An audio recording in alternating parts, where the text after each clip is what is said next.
कभी सोचा है कि हॉरर मूवीज देखते समय हमारे दिल की धड़कनें क्यों तेज हो जाती हैं? क्या ये एक फीलिंग है जो हमें अट्रैक्ट करती है या सिर्फ एक थ्रिल है जो आपको हॉरर मूवीज की तरफ खींचता है? चलिए इस जर्नी में हॉरर के मजे को समझने की कोशिश करते हैं और ये देखते हैं कि ये जॉनर हमें इतना ज्यादा इंट्रिग्यूट क्यों करता है। हॉरर मूवी सिर्फ एक विजुअल स्पेक्टिकल नहीं होती, ये हमारे दिमाग और इमोशंस के साथ खेलती हैं। ये जॉनर ह्यूमन नेचर की डार्क साइड को एक्सपोज करता है जो हम नॉर्मल लाइफ में इग्नोर कर देते हैं। एक एग्जाम्पल लेते हैं द शाइनिंग 1980s का, जहां स्टैनली क्यूब्रिक ने एक इंसान के दिमाग के ब्रेकिंग पॉइंट को एक्सप्लोर किया है। जैक टॉरेंस का कैरेक्टर ग्रेजुअली एक पीसफुल राइटर से एक वायलेंट साइकोपैथ बन जाता है, जो इस बात को हाईलाइट करता है कि हर इंसान के अंदर एक डीमन होता है जो परफेक्ट कंडीशंस में बाहर आ सकता है। इसी तरह साइको 1960s का नॉर्मन बेट्स का कैरेक्टर देखिए। ये कैरेक्टर अपनी माँ के एक्सट्रीम अटैचमेंट की वजह से एक ड्यूअल पर्सनैलिटी डेवलप कर लेता है। ये मूवी ह्यूमन नेचर के सप्रेस्ड डिजायर्स और साइकोलॉजिकल ट्रॉमा को दर्शाती है जो हॉरर की एक मेजर थीम हो सकती है।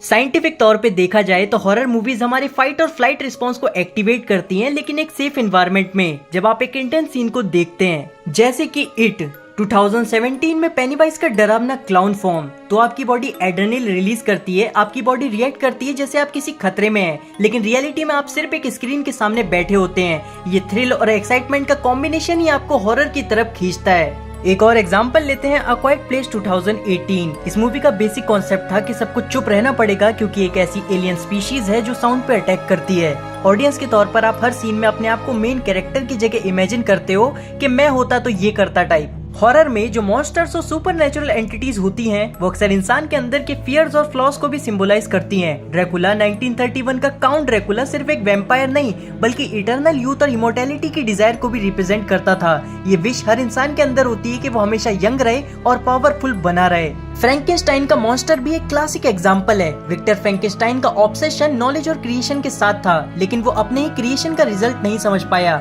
इससे ये दिखाया गया है कि ह्यूमन का एम्बिशन अगर कंट्रोल्ड ना हो तो वो एक डिस्ट्रक्शन का सोर्स भी बन सकता है। मॉन्स्टर सिर्फ एक्सटर्नल थ्रेट नहीं होते बल्कि वो हमारे अंदर के डीपेस्ट फियर और इनसिक्योरिटीज का रिफ्लेक्शन होते हैं, और यही चीज हॉरर को इतना ज्यादा इंटरेस्टिंग बनाती है। हॉलीवुड हॉरर की हिस्ट्री काफी पुरानी है, लेकिन इनका एवोल्यूशन और भी ज्यादा इंटरेस्टिंग है। पहले हॉरर मूवीज में ज्यादा फोकस जंप स्केयर्स और सुपरनैचुरल क्रिएचर्स पर होता था।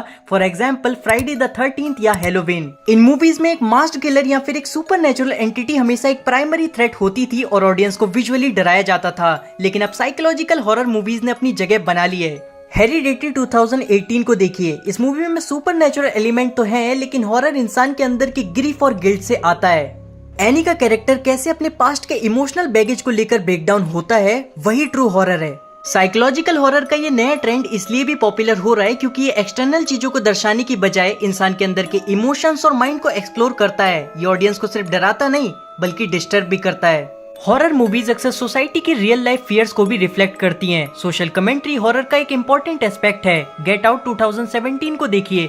इस मूवी में रेशियल टेंशन और कल्चर एप्रोप्रिएशन को हॉरर के जरिए हाईलाइट किया है। ये मूवी एक थ्रिलर लगती है, लेकिन अंदर ही अंदर एक डीपली डिस्टर्बिंग रियलिटी को रिफ्लेक्ट करती है जो मॉडर्न डे रेसिज्म के इश्यूज को एक्सप्लोर करती है।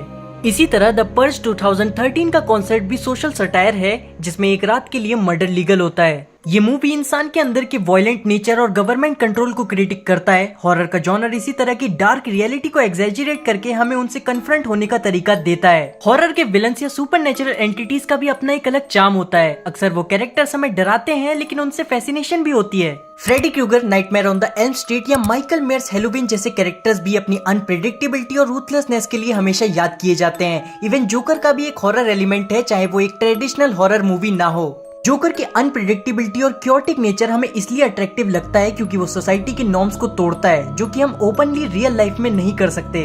हॉरर मूवीज को अक्सर उनके ब्लड और गोर के लिए क्रिटिसाइज किया जाता है, लेकिन ये जॉनर इससे कहीं ज्यादा है। हॉरर एक ऐसी विंडो है जिसके अंदर आपको अपने अंदर के डीपेस्ट फियर्स को फेस करने का मौका मिलता है। ये एक रोलर कोस्टर राइड के जैसा फील होता है, जिसमें आप जानते हैं कि आप डेंजर में नहीं है, पर फिर भी आपको एड्रेनल रश का अनुभव होता है। इंसान अपने अंदर की डार्कनेस को समझना चाहता है और हॉरर मूवीज इस डिजायर को सेटिस्फाइड करती हैं। ये हमें एक ऐसी दुनिया में ले जाती हैं जहां सुपरनैचुरल घोस्ट, मॉन्स्टर्स और डेडली साइकोपैथ्स हैं। आखिर में हॉरर मूवीज सिर्फ देखने के लिए नहीं होती, बल्कि वो एक डीपर साइकोलॉजिकल और इमोशनल एक्सपीरियंस देती हैं। हॉरर हमें अपने अंदर के डार्केस्ट कॉर्नर्स को एक्सप्लोर करने का एक सेफ तरीका देता है, और जब तक इंसान के अंदर फियर और थ्रिल की डिजायर है, तब तक ये जॉनर फ्लरिश करता रहेगा। तो अगली बार जब आप एक हॉरर मूवी देखें तो याद रखें कि आप सिर्फ एक स्टोरी नहीं देख रहे, बल्कि आप अपने अंदर के फियर्स और दिमाग के डीप एक्सप्लोरेशन का हिस्सा बन रहे हैं। तो इसके ऊपर आपका क्या ओपिनियन है, मुझे कमेंट सेक्शन में जरूर बताना।